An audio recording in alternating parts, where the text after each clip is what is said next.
get your dad to buy you a Honda. No. Okay? It is time for the 1-year review on this bike. I'm just out here at our shooting range because I got this little small tripod on the table. I'll show you all that in a little bit. Taotao. I got like this entire notes thing filled up, so I'm not gonna forget anything. I could tell you everything about this bike, but I just don't want to forget like one thing about it.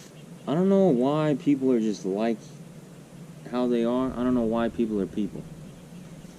$750 and 2-day shipping, free shipping.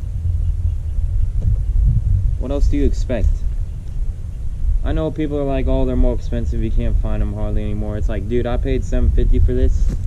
It came in 2 days, so I'm basing my review off of $750. A kid that's pretty young doesn't have, you know, $3,000 they can go buy a Honda. Like, their parents don't just buy them whatever dirt bike they want, like most people. So that's where this comes in. People like buying Chinese pit bikes. They're cheap, sure, but parts are cheap. They're easy to take care of, and they'll still last you a while, man. I'm standing here, it's been a year since I've had this thing, and I've literally beaten this thing up so much.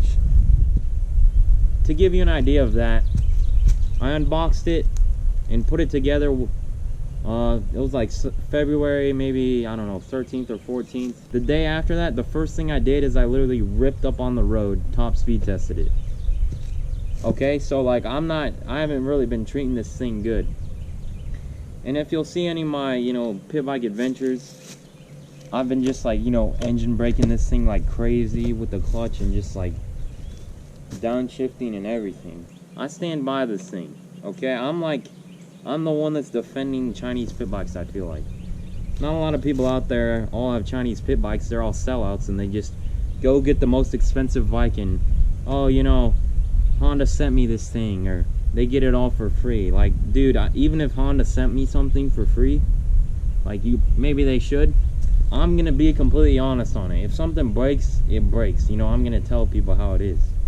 I'd recommend getting one if you're just getting into dirt biking, or you're a beginner or a smaller kid. Super easy to learn the clutch and shifting on this bike. It's really forgiving, and it's just a great bike and all. You can have fun on it. Plenty of power. You know, even if you're a beginner starting out, by the time you get good, you can still have so much fun on this thing. So I'm gonna tell you all just the stuff I did and the stuff that broke. The mods I've done. Carburetor, it's literally been like, I think it's been like 8 or 9 months, and I haven't even cleaned that thing. I haven't even opened it up and cleaned that thing. All right. Air filter, I would highly recommend the Uni air filter. I'll link all this stuff that I have in the description. Pivot levers are really good. They're great, especially, you know, if you just fall over. This bike falls a lot. Highly recommend these. They're like, I don't know, 10 or 15 bucks. And then I also had to put a new rear shock on because they put them upside down. You got to make sure the spring side is on the bottom and your adjustment is on the top. And then Pro Taper handlebars, highly recommend these, dude. You will have to get new little clamps or risers. Just get the right ones. Don't get the ones that I did unless you want to have to drill through it. And the grips. The stock grips, you can use them for a while, but they actually do wear down really fast. And then it's kind of hard to hold on sometimes. So yeah, that's all I got. Carburetor, air filter, pivot levers, handlebars, grips, and rear shock. The problems I've had with the bike: the gas tank screws fell out, so I just got more replacement screws. It was like $5 for like 50 of them. Not a problem.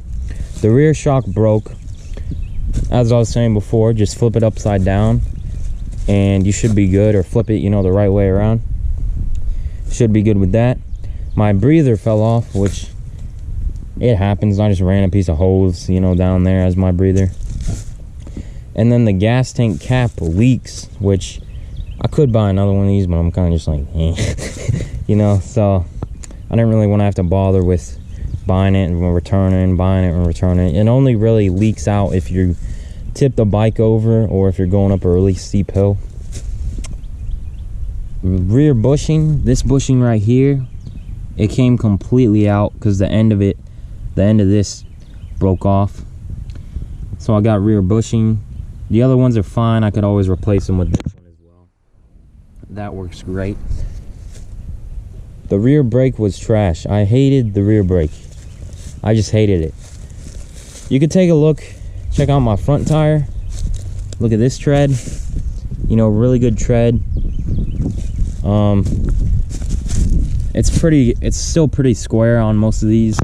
Then you check out the back, and these are all rounded, and this is really worn down in the middle. So I ended up taking this off. So I bought new stuff, and then I was gonna hook it all up, and then I was like, you know what, dude, if it still drags, it was still kind of dragging, and I was just like, it's not worth it having it dragging. And the whole way they had it, I was paying like $100, and it was just gonna be like kind of crappy still. So I was like, screw that, I'll do engine braking in the front brake.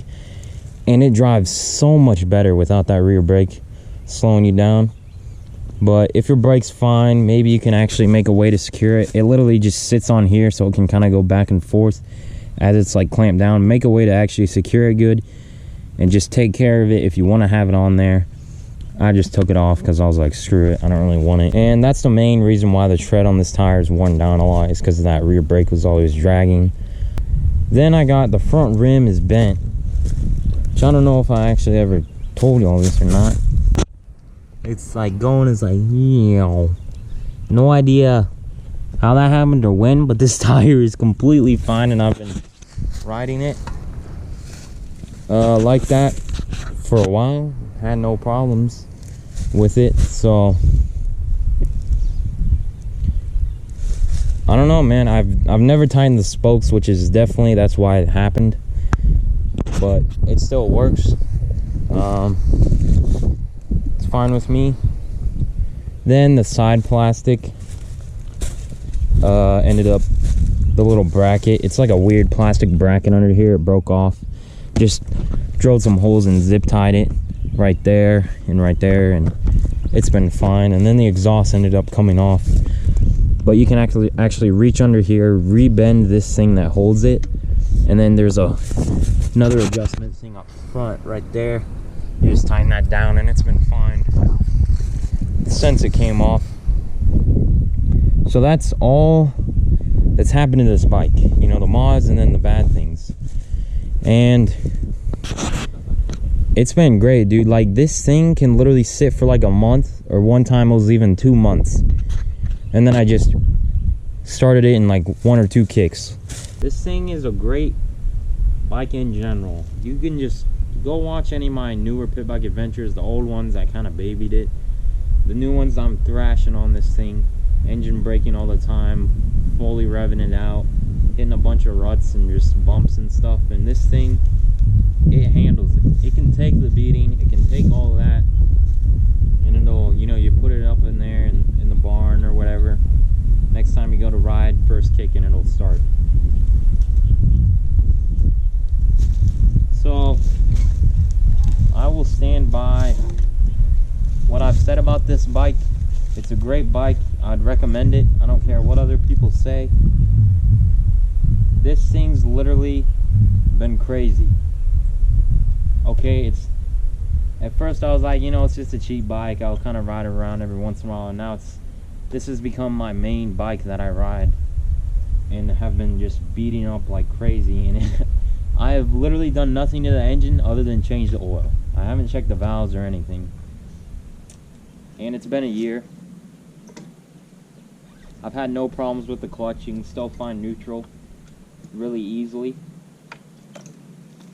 So that's really all I have to say for the 1 year review. There's not a whole lot else I can say. Like, I've beaten the crap out of this thing, and it still starts up every time, ready for the next one. Kinda anticlimactic, if you ask me. It's been like, I've been waiting a year for this, and it's just like, well, the bike's fine, you know. Bring the hate.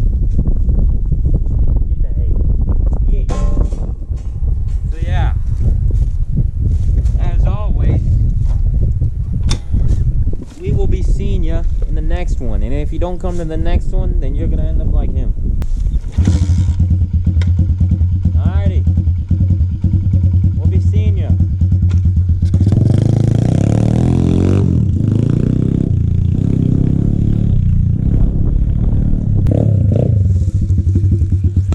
We'll see you, man.